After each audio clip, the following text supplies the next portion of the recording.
ஐயா சிவாய நம்ம சொல்லுங்க. ஐயா சிவாய நமகையா. சொல்லுங்கய்யா. அண்ணாமலை பாஜக முன்னாள் தலைவர் வந்து பாத்தீங்கன்னா சப்த ரிஷிகள் யாகம் ஒண்ணு நடத்தியிருக்காரு. சரி, அதுக்கு என்ன பலன் என்ன ஒன்னும் தெரியல நமக்கு. அண்ணாமலை முன்னாள் தலைவர்னு சொல்லாதீங்க ஐயா. அத்தனை பாஜக தொண்டர்களுக்கு இப்பவும் அவர்தான் தலைவர். வேற எவனையும் தலைவனா ஏத்துக்க மாட்டாங்க பாஜக தொண்டர்கள். அதை ம். புரிஞ்சுக்கோங்க முதல்ல. சரி, இப்ப என்ன அவரு சப்தரிஷி யாகம் பண்ணா உங்களுக்கு என்ன பிரச்சனை? அதனால என்ன பலன்? திக காரங்க தான் நீ கவலைப்படணும். நீங்க எது கவலைப்படுறீங்க? வீரமணி மாதிரி எல்லாம் கவலைப்படலாம். யாகம் வளர்க்குற நல்லதுங்க. அன்னாத் பவந்தி பூதானி பர்ஜன் யாது நசம்பவ யஜ்ஞாத் பவதி பர்ஜனி யஜ்ன கர்மஸ் முத்பவங்கிறான் பகவான் கீதையில. சரி. யாகத்தின் பயன் வந்து பூமியில இருந்து மழையை கொடுக்குமா. ஆ. அந்த மலையில அது என்ன சொல்றான், அன்னத்திலிருந்து தான் நான் உயிர்களை தோற்றுவித்தேனுங்கிறான். நம்மளாம் எப்படி வந்திருக்கோம்? எங்க இருந்து வந்தோம்? எல்லா உயிர்களும் அன்னத்துல இருந்து தான் வருதான். பகவான் நான் அன்னத்துல இருந்து தான் தோற்றுவித்தேங்கிறான்.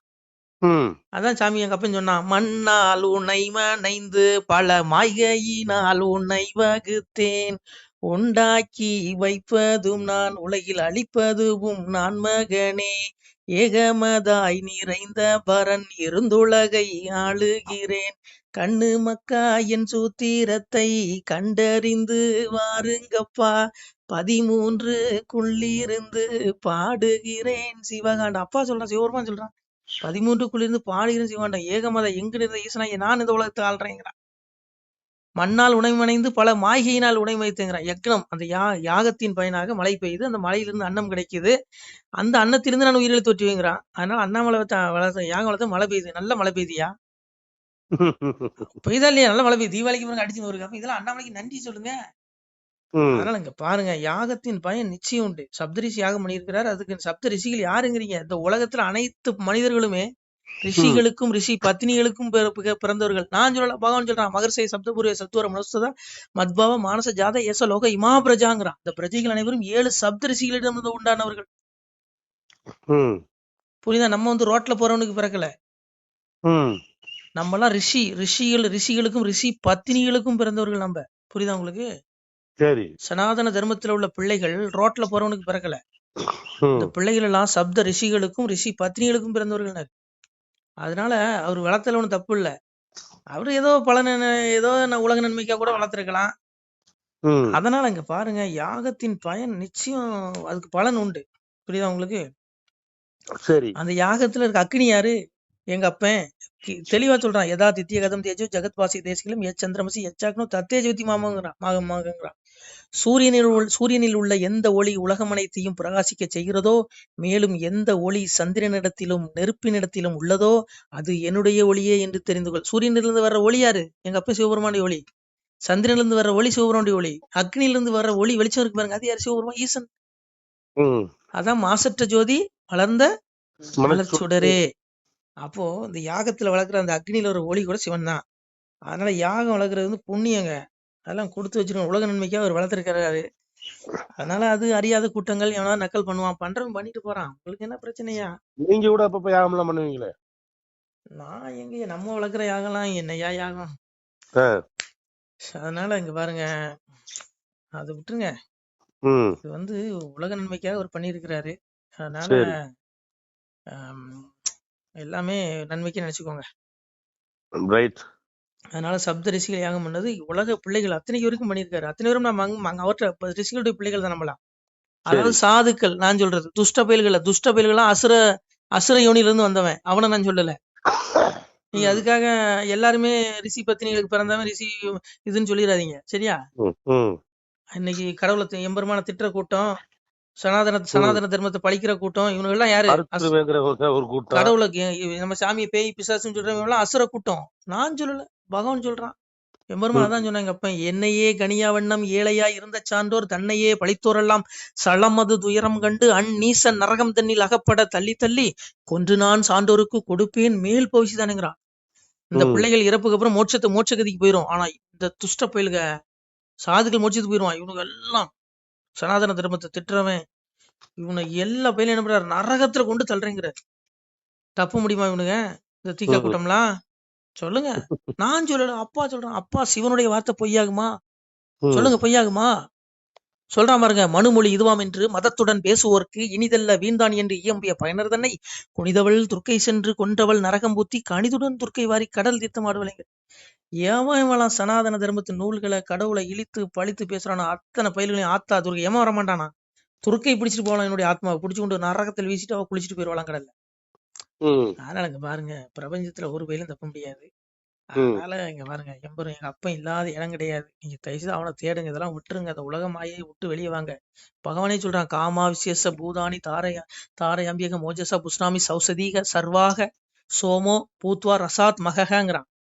என்ன சொல்றான், அந்த உயிரினங்களை எல்லாத்தையும் தாங்குறதே நான் தாங்க. சாமி சொல்றான், நான் பூமியின் உட்புகுந்து என் சக்தியினால் உயிரினங்கள் அனைத்தையும் தாங்குகிறேன். ரசமே வடிவான அதாவது அமுதமே நிறைந்த நிலவுமாகி அனைத்து உயிரினங்களையும் பயிர் பச்சைகளையும் மரங்களையும் பொசிக்கிறேங்கிறான்.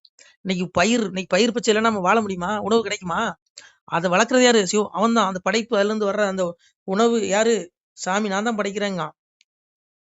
நம்மளை தாங்குறது யாரு? நம்ம சாப்பிடக்கூடிய உணவுல சக்தி, அந்த எனர்ஜி தான் அந்த உடம்பு தாங்கி நம்மளை நடக்க வைக்குது. என்ன பேச வைக்குது? உங்களை பேச வைக்குது, எல்லாத்தையும் நடக்க வைக்குது.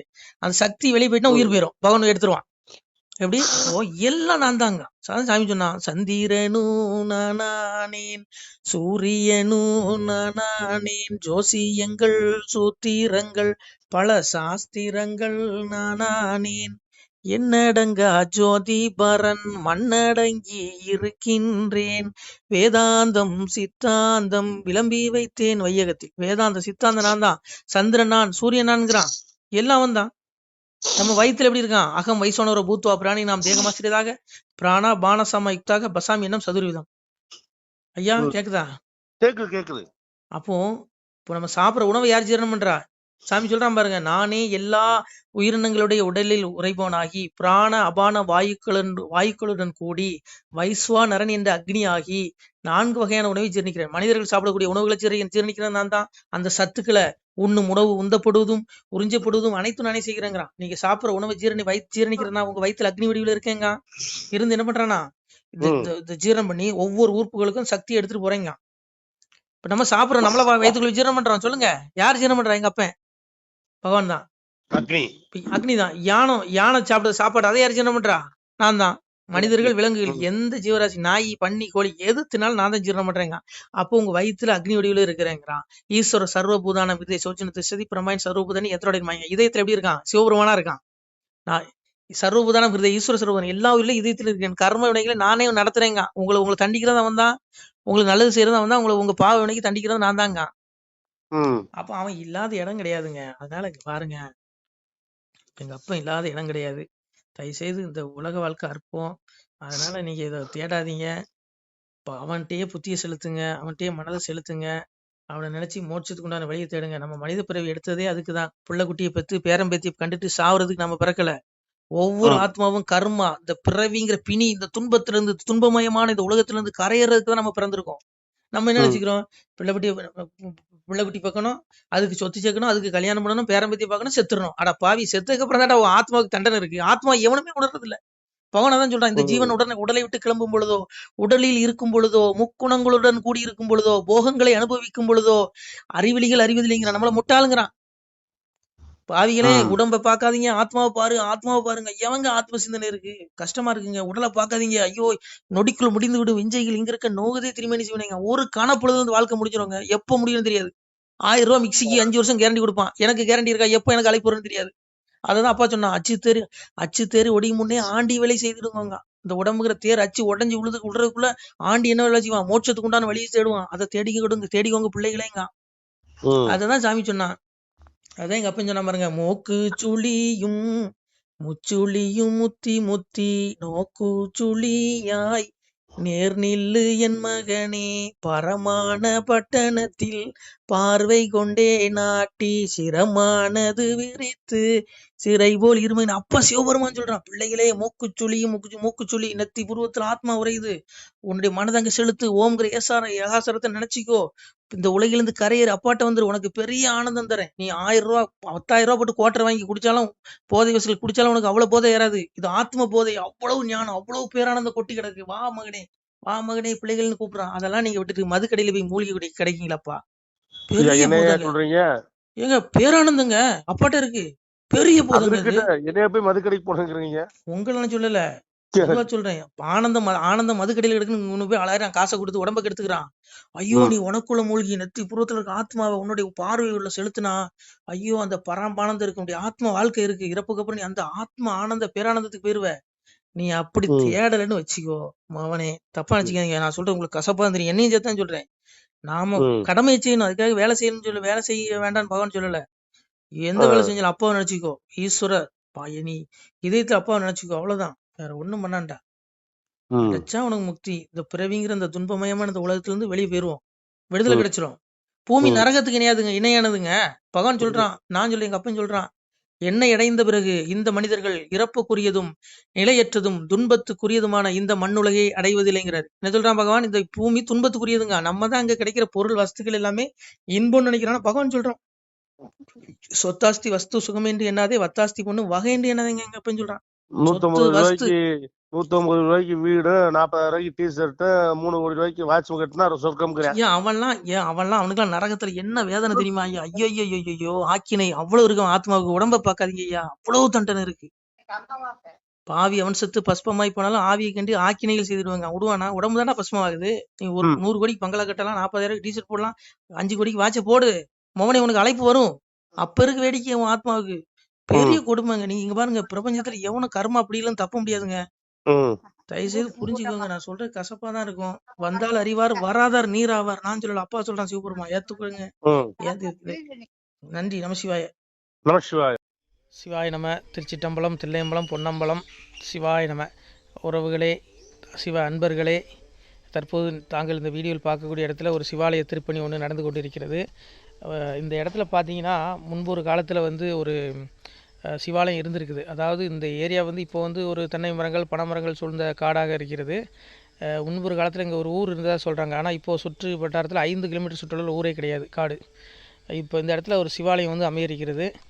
இந்த சிவாலயத்தில் வந்து இருந்த அந்த சாமியுடைய திருமணியை வந்து எடுத்து வச்சிட்டோம். திருப்பணி முடிஞ்சதுக்கப்புறம் பிரதிஷ்டை பண்ண இருக்கிற உறவுகளே, தற்போது இந்த வீடியோ பார்க்கக்கூடிய உறவுகள் தங்களால் முடிந்தால் ஒரு சின்ன உதவி செஞ்சு கொடுங்க. எங்கள் இடத்துல பொருளாதாரம் இல்லை. அதனால் பார்த்திங்கன்னா அந்த வேலையெல்லாம் அப்படியே நின்று போச்சு. பாருங்கள், இந்த அப்படியே பாதியிலே நிற்கிது இந்த சிவாலய திருப்பணி வந்து. பக்த கோடிகள், அன்பு உள்ளங்கள், தயவுசெய்து நீங்கள் உதவி செய்ய விருப்பமுள்ள உறவுகள் உதவுங்க. உங்களுக்கு கோடி புண்ணியம் கிடைக்கும். இந்த சாமியோடைய அருள் அனுகிரகம் உங்களுக்கு கண்டிப்பாக கிடைக்கும். இது வந்து ஒரு புகழ்பெற்ற சிவாலயம்னு கூட சொல்லலாம். சாமியோட திருமணியை எடுத்து வச்சிட்டோம். இந்த இடத்துல பார்த்திங்கன்னா ஒரு வாசி தண்டம் இருக்குது. அந்த காலத்தில் ஒரு முனிவர் யாரோ தவம் செஞ்சுருக்காங்க. அவங்களுடைய வாசி தண்டம் அவர் திருக்கரங்களால் எழுதின ஓலைச்சுவடி கூட இன்றும் இருக்குது, இன்னும் பாதுகாக்கப்பட்டு வருது. அது கோயில் திருப்பணி முடிஞ்சதுமே அதையும் நாங்கள் அந்த வழிபாட்டுக்கு வச்சுடுவோம். இந்த சிவாலய திருப்பணி வந்து சாமி திருநாமம் வந்து முக்தீஸ்வரர் அப்படிங்கிற திருநாமத்தில் வழங்குறாரு. நெல்லை மாவட்டம் நாங்குநேரி தாலுகாவில் இந்த சிவாலயம் அமைய இருக்கிறது. உறவுகளே, இந்த வீடியோ பார்க்கக்கூடியவங்க ஒரு 2 பேருக்காவது கொஞ்சம் ஷேர் பண்ணுங்கள். இந்த வீடியோ பார்க்கக்கூடிய யாராவது ஒரு சின்ன உதவி செஞ்சால் இந்த ஆலய திருப்பணி வந்து கண்டிப்பாக நாங்கள் வெற்றிகரமாக முடிச்சுடுவோம். பாருங்கள், அந்த வேலை எல்லாமே அப்படியே நிற்கிது. கல்லெல்லாம் இறக்கி போட்டிருக்கோம். இன்னும் நிறைய கற்கள் தேவைப்படுது. சுவாமியோடைய அந்த திருக்கோபுரம் பார்த்திங்கன்னா லிங்க வடிவிலே அமைக்க இருக்கிறோம். உதவுங்கள் உறவுகளே. உங்களுக்கு அப்பா சிவபெருமானுடைய அருள் நிச்சயம் கிடைக்கும். எம்பெருமான் சொல்வான், வாழுவீர் தாழ்வில்லாமல் மக்களும் கிளைகள் கொஞ்சி நாளுமே மகிழ்ச்சியை கூர்ந்து நலமுடன் வாழும்போது நீளுமே எனது செங்கோல் நீதியும் நெறிபோல் வந்து ஆளுமே உங்கள் தன்னை அன்புடன் அலையாவண்ணம். உங்களை எம்பெருமானுடைய அப்பாவுடைய திருவாசகத்தாலேயே வாழ்த்துறோம் உறவுகளே. ஆணுடன் பெண்ணும் பெற்று அதிகமாய் செல்வமாகி தானுடன் நினைவுமுற்று தர்மமும் நெறியும் கற்று வேணும் நீள் காலமெல்லாம் வெள்ளியர் உடனே வாழ்ந்து போனுதல் கமலநாதன் பொற்பதம் பெற்று வாழ்வீர். அந்த ஈசனுடைய பொற்பதம் நிச்சயம் கிடைக்கும். உங்களுக்கு இகத்திலும் சுகம், பரத்திலும் சுகம். உங்களுடைய கர்ம வினைகள் மன்னிக்கப்பட்டு உங்களுக்கு நிச்சயம் மோட்ச வீடு கிடைக்கும். இகத்தில் பூரண ஆயுளுடன் நோய் நொடி இல்லாமல் வாழ்ந்து நீங்கள் பரவாழ்வும் பெறுவீர்கள் உறவுகளே. மக்களே, நீங்கள் எல்லாம் வாழ்பொன்னம் பதியிற் சென்று முக்கியமான யுகநில மதிலே தன்னால் கக்கிய பொன்கள் ஸ்வர்ணம் கைமணம் குளிர அன்னம் பொக்கிஷம் நிறைய வைத்து புகழ உண்டு இனிதாய் வாழ்வீர். இந்த இகவாழ்வும் பரவாழ்வும் உங்களுக்கு சுகப்பட அப்பன் ஈசனர்களால் வாழ்த்துகிறோம். இந்த திருப்பணிக்கு உதவி செய்ய ஒரு ஜிபே எண் சொல்கிறோம். இந்த எண்ணில் நீங்கள் உதவலாம். நீங்கள் இந்த எண்ணிலே நீங்கள் தொடர்பு கொள்ளலாம். ஜிபே, ஃபோன்பே, வாட்ஸ்அப் எல்லாம் இந்த நம்பர் தான். 93 85 44 31 06 93 85 44 31 06. இந்த எண்ணில் நீங்கள் உதவலாம், தொடர்பும் கொள்ளலாம். வாட்ஸ்அப்பு இந்த எண்ணு தான், ஜிபே இந்த எண்ணு தான் உறவுகளே. முடிந்த அளவுக்கு 2 பேருக்காக ஷேர் பண்ணுங்கள். இந்த வீடியோ பார்க்கக்கூடிய யாராவது ஒருத்தர் சின்ன உதவி, நீங்கள் வந்து பெரிய அளவில் செய்யணும் கூட, நீங்கள் ₹1 நீங்கள் தந்தாலும் மனசார வேண்டி ஏற்றுக்கிறோம் உறவுகளே. உதவுங்கள். முடிஞ்ச அளவுக்கு ஷேர் பண்ணுங்கள். நன்றி. சிவாய நம. திருச்சிற்றம்பலம், தில்லையம்பலம், பொன்னம்பலம். உறவுகளே, நம்ம இந்த இடத்துல வாழ்ந்து மறைந்த ஒரு சித்த மகாபுருஷர் பயன்படுத்திய பல 100 ஆண்டுகளுக்கு முன்பு உள்ள வாசி தண்டம் ஒரு சித்த மகாபுருஷர் பயன்படுத்தியது. அவர் திருக்கரங்களால் எழுதிய அந்த ஓலைச்சுவடி கூட பாருங்கள், இன்னும் பாதுகாக்கப்பட்டு வருது. இந்த சிவாலயம், நம்முடைய இந்த சிவாலய திருப்பணி முடிந்ததுமே எம்பெருமான் அவர் எழுதிய அந்த சிவனை பற்றி புகழ்ந்து எழுதிய அந்த பாடல் வரிகள் இதில் இருக்குது. இந்த வாசி தண்டம் அவர் பிரதிஷ்டை செய்த அந்த லிங்க திருமேனியையும் இந்த இடத்துல நாம் இந்த ஆலயம் கட்டி நாம் பிரதிஷ்டை செய்திருக்கிறோம். அனைவரும் இந்த ஆலய பிரதிஷ்டைக்கு கண்டிப்பாக வரணும். முடிஞ்ச அளவுக்கு வீடியோ பார்க்குறவங்க உதவி பண்ணுங்கள் உறவுகளை. பொருளாதாரம் இல்லாமல் திருப்பணி நின்று போச்சு. முடிஞ்ச அளவுக்கு ஷேர் பண்ணுங்கள், உதவுங்க. நன்றி. நம சிவாய. திருச்சிற்றம்பலம், தில்லையம்பலம், பொன்னம்பலம். இந்த புண்ணிய பலன் தங்களுக்கு கோடான கோடியாக வரும் உறவுகளை. நம சிவாய்.